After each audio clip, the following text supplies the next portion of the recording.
તો દર્શક મિત્રો, અત્યારે હાલ ચૈતર વસાવાને લઈને ખૂબ જ મોટા સમાચાર સામે આવી રહ્યા છે. મિત્રો, કેમ ચૈતર વસાવાને જેલમાં નાખવામાં આવ્યા, આમાં કોનો હાથ છે, સંપૂર્ણ માહિતી આ વિડીયોની અંદર આપવાના છીએ.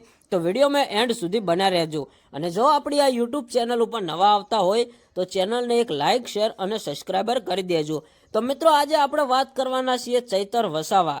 તમને ખબર હશે કે અત્યારે હાલ ચૈતર વસાવાને જેલમાં નાખવામાં આવ્યા છે. અને જે તેમના પત્ની છે અને અમુક વકીલો છે તે ઘણા બધા તેમના મળવા માટે કોશિશ કરે છે. પણ મિત્રો, અત્યારે હાલ દેડિયાપાડાની પોલીસ છે તે ચૈતર વસાવાને મળવા માટે કોઈ જવા નથી દેતા. અને અત્યારે હાલ ચૈતર વસાવાને કોર્ટમાંથી બીજી જગ્યાએ રજૂ કરવામાં આવ્યા છે. અત્યારે હાલ ગોપાલ ઇટાલિયા, તમને ખબર હશે કે વિસાવદરની અંદર ગોપાલ ઇટાલિયા જે હમણાં નવા એમએલએ બન્યા છે, અને આ ચૈતર વસાવા પણ એમએલએ જ છે. પણ અત્યારે હાલ મિત્રો, ગુજરાતની અંદર એવું થઈ ગયું છે કે એમએલએની કોઈ ઇજ્જત નથી રહી. અત્યારે સોશિયલ મીડિયામાં તમે વિડીયો જોતા હશો કે અમુક વકીલો ચૈતર વસાવાને બચાવવા માટે તેમની માંગ કરે છે અને અંદર કોર્ટમાં જવા માટે રજૂઆત કરે છે. ત્યારે મિત્રો, પોલીસ દ્વારા વકીલોને કોર્ટમાં જવા દેવામાં નથી આવતા. મિત્રો, એક વકીલનો વિડીયો અત્યારે હાલ સોશિયલ મીડિયામાં ખૂબ જ વાયરલ થયો છે.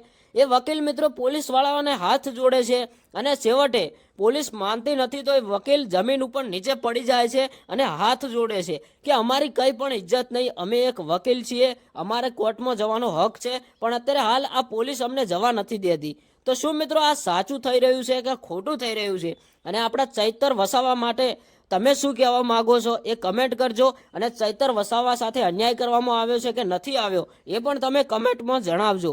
અને અત્યારે હાલ દેડિયાપાડાની પોલીસ અને ચૈતર વસાવાની જનતા અત્યારે હાલ ખૂબ જ મામલો બહુ મોટો મેદાને ચડ્યો છે.